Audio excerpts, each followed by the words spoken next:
Welcome back to Change Ed. Change it.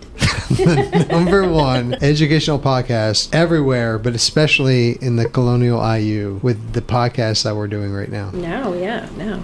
I am your favorite host, Andrew Kuhn, education consultant from Montgomery County Intermediate Unit, and here with me is Patrice Simicek, also an educational consultant from the Montgomery County Intermediate Unit. And Tony Maravito, Staff Development Facilitator, SDF. Lehigh. SDF. So we are at the Junior Tech Leaders Showcase here at the Colonial Intermediate Unit. And we are very excited because we have an awesome opportunity to talk to two of the students who are part of this showcase. I'm going to let you introduce yourselves because I don't think I would do it justice. And if you don't mind, share your name, school district, grade, whatever else comes to mind. I'm Gianluca. I am from Nazareth Area School District. I'm at the Nazareth Middle School, and I am in 7th grade. And I'm Kirsten Gabovitz. I'm in 6th grade at Northampton Middle School, obviously Northampton School District. Awesome. Thank you both. We're glad to have you on the show. Can you tell us, maybe each from your perspective, what is the Junior Tech Leader Showcase? What has happened? Would you like to know, what is Junior Tech Leaders, or what is the showcase? Ooh, start with leaders. Wow. Start So with leaders. Wow. Would you like a jump? Because he doesn't need to do this anymore. We'd be cool with you. So Junior Tech Leaders is we come maybe once every 2 months. Mm-hmm. We meet together and just experiment with new technologies that they have for us. Sometimes we work with microbits, we work with finches, we work with Veros, and just a lot of things that we've never seen before in our daily lives, but we work with here to hopefully bring back to our schools. Very cool.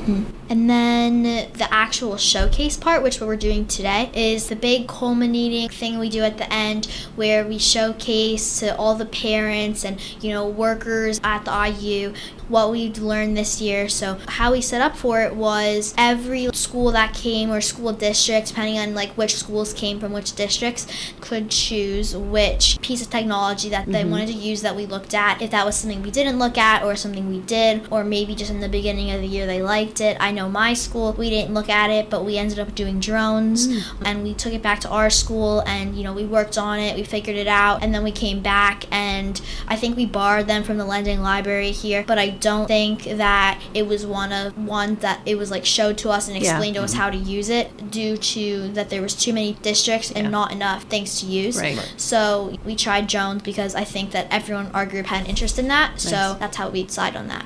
If I understand you correctly, you're the school that you came together with a group. You all decided together, this is what we want to showcase today. Is that correct? Yeah, but we actually were doing something called the Lego Spikes, and we tried for about 3 months to figure out how to code them. It was very easy to build them, hence they're Legos, so it was very easy to build. But then we didn't really understand how to code them, and there was no on the actual coding app, there was no set in stone actual thing to make them work. So we ended up changing to drones, and it was a lot easier. Now I feel if we would have had more time, we could have finished with the Lego Spikes, but I don't think that for the time that we had, that was a good project to do. And so what got you through that coding part? What was the thing that helped you guys work through that? So we built, obviously you always build first and then you code.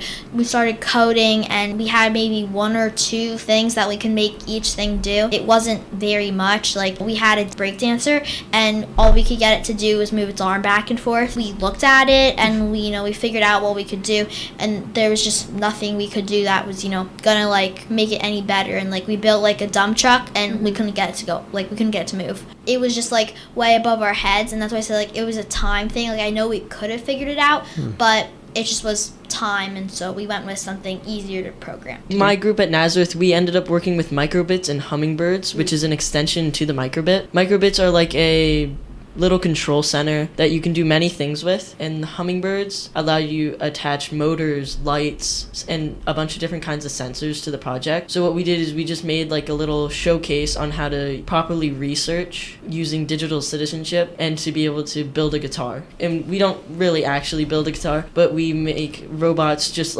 do a little movement just to add some life to the project and not just a still standing project. How long have you each been involved with this, and what's come out of it for you? What has changed, or what have you learned from the experience? So for me, this is the first year that I've been in it, and it's going to be my last because we can only go up to 7th grade. What really came out that it helped me with is that I was able to work together as a team. There was 4 of us from Nazareth, and we all worked together on this one big project. And I also got to experiment with a bunch of new technologies like 3D printers. I was never able to model before because I had never had access to it, but since we did it here, I was able to print stuff. And for me, I've been with the program for 3 years. I've actually only been in the actual program part with like the showcases for 2 years. So the first year I did, I was in 4th grade, and that was obviously COVID. So we had it online, and we went with our schools, and we were in our school all day, but we got on like a Zoom, and we met with Susan, Candy Annis, and Christine Lightgib, and we talked, and we did all the same stuff. We just focused on one thing that year, and then there wasn't really obviously a showcase because we weren't here. Then I went to 5th grade, which would still be my elementary school the next year. The teacher that was supporting it went to a different school to do it because she rotates every year with like which school she's going to use. So she went to a different school, so the actual program part wasn't like available to me because I was at a different school. But my teacher, Mrs. Horwath, was very good with getting me part of it. So she took me to the IU board meeting, and I talked about this last year at one of the IU board meetings, and then she took me all the way to Philadelphia to do an ISTE meet, and we did a poster session. So I wasn't actually part of the program last year, but I was still involved with it and still involved with people that were in it. And then this year I'm in the program again because I went to middle school, and they offer that at middle school. So I'm in 6th grade, and this may or may not be my last year doing it, depending on if the schedules don't work out. Then I'm obviously not going to be it's not going to be offered to 7th grade at my school. Then it may or not be my last year. I don't know, but I'm hoping not. If it were to be my last year, then I'd be okay with that. You're so mature. Going through the whole process, what was your favorite part of this? The teamwork aspect, the robots, the getting out of school for the day to come here? What was your favorite part? Well, it was definitely all amazing all around. So, the getting out of school part was pretty good, but I had to say that my favorite part would probably be I made a robot in 4th grade with the help of Mrs. Warboth and my fellow peers. We made a robot run by the microbit, and it actually moved its mouth up and down, and it was a milk carton actually that we turned into a robot, and we got it to move its mouth up and down. So that was probably my favorite part. And then I ended up taking that on to I think it was called the Greater Lehigh Valley STEM Challenge that was run by Da Vinci Science Center maybe, and I ended up winning 1st place in my category with it. So that's probably the best part because the experience I got. If I wouldn't have had the experience doing it in junior tech, then I wouldn't have been able to go on and win. So my favorite part, getting the day out of school bonus. Everyone, I'm sure everyone was happy about it. But mainly is doing this final project, which just working together, and you get to pick the technology that you work with. So you get to do something that you enjoy, and you can work with friends on it, and you just have a great time building it. How do your schools go about choosing which students are in this program? Because I'm sure a lot of kids want to participate. I don't know. Really? I was just chosen the one year. Mrs. Whitman, she was in 6th. Yep. She's in intermediate school. She knew me from being in Eagle Vision last year. She's in charge. And she just asked me in 7th grade, recommended me to Mrs. Mauser, who's in charge of it for the middle school, and she asked me if I wanted to be in it, and I said sure.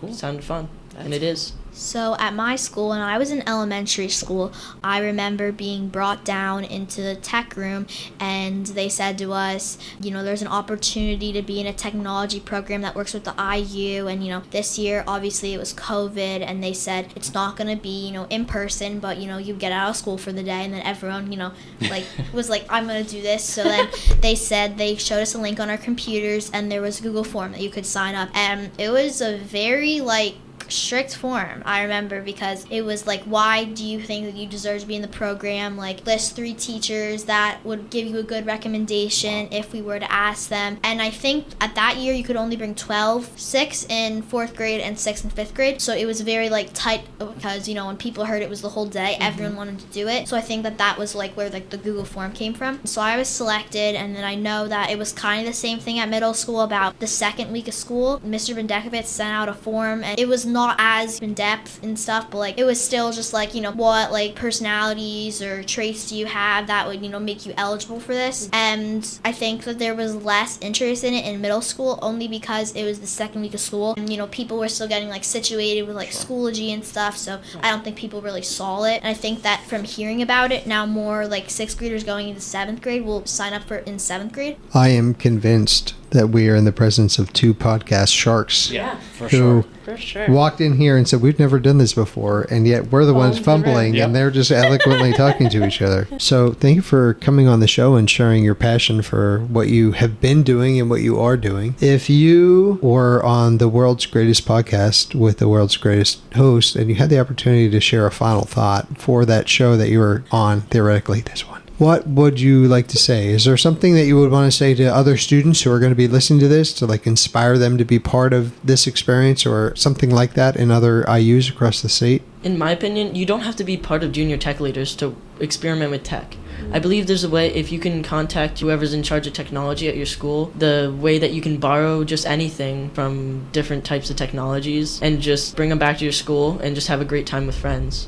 I think that there's so many great benefits of doing this. I mean, I'm not trying to brag or anything, but like not only do you get to get out of school for a couple days, you also get to meet new people. And this program it's not just like these 3 kids that go to Northampton are going to do a project and we're going to have a showcase. It's like on this day, they always have a schedule. So it's like we're going to do like a breakout box and everyone's going to get a color on their name tag. The color is where you go, is like the station you go to, and there's no one from your actual school there with you. So you can interact with other people and find out their backstory, learn to work with others. I like it a lot more when it's in person, and I feel like that's a great benefit, meeting other people. And we'll switch to the parents. Way to set the bar really high for them. Good luck following up the first act, ladies. We are thrilled to have Do you here. have any jokes, Jeff Jen? Andrew's Yeah, got just jokes. It's Jen. fine. There will be lots of dad jokes. Yeah, so they'll all be don't edited set. out, by the way. Yeah. That's fine. We have Marie, who is the mother of Gianluca, and Jen, who is the mother of Kirsten. Welcome. Thank you. We're thrilled to have you on the show. Here's what we're interested in is the parents' perspective on this experience. What has it been like? What have you seen? What have you observed throughout the year as your students were involved in Junior Tech Leaders? So I think it's pretty exciting. I'll admit, when Gianluca was approached to be part of this group, I was a little bit concerned about him missing the class. The traditional learning in the classroom. What's he going to miss? As they get older, the work gets harder and longer. But I think it's the best thing he could have done. He would go and come home, and I'd say, "What did you do today at Junior Tech Leaders?" And then I think for some reason in my mind, I thought it was every month, but it was every other month. I'm like, "Oh, when's Junior Tech Leaders?" Yeah, I was excited to hear about what he was doing. I basically have a new vocabulary, between the microbits and the hummingbirds and the spheros and the things that you just learn from him bringing home the knowledge and sharing with the rest of us. And I think it's been a great experience. And the teachers, the tech teachers at Nazareth are fantastic. And I think their excitement makes the kids excited about it, that they gave them this opportunity. It's been a great experience for Kirsten. She's been officially in the program for 2 years, but involved with the program for 3 years. She's definitely learned a lot. I think the biggest thing that came out of it was all of the extensions and extension activities that came out of it. She's had a lot of experiences based on what she learned in the Junior Tech Leaders that she's been able to take out and do other things. I know a little bit earlier she talked about being able to present at the IU board meeting.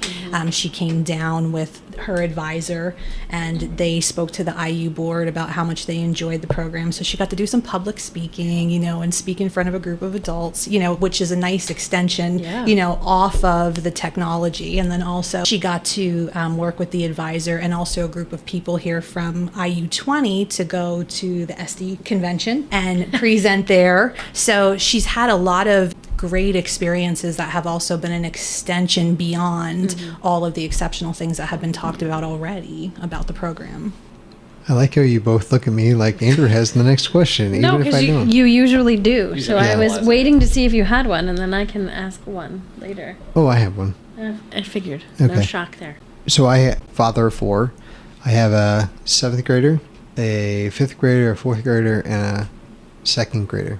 What I was thinking was, as they're going through this process, were there conversations that you had with them at any point in the time that you wouldn't have had otherwise? So I know you were sharing about, the different technologies and things, but I'm thinking too, my son just got a 3D printer and he started to sell things at school. And so we were having business conversations that if we didn't have this purpose, we wouldn't have done it. Were there things that were created through the purpose of technology, junior technology leaders, that you were having conversations that you might not have had with them otherwise?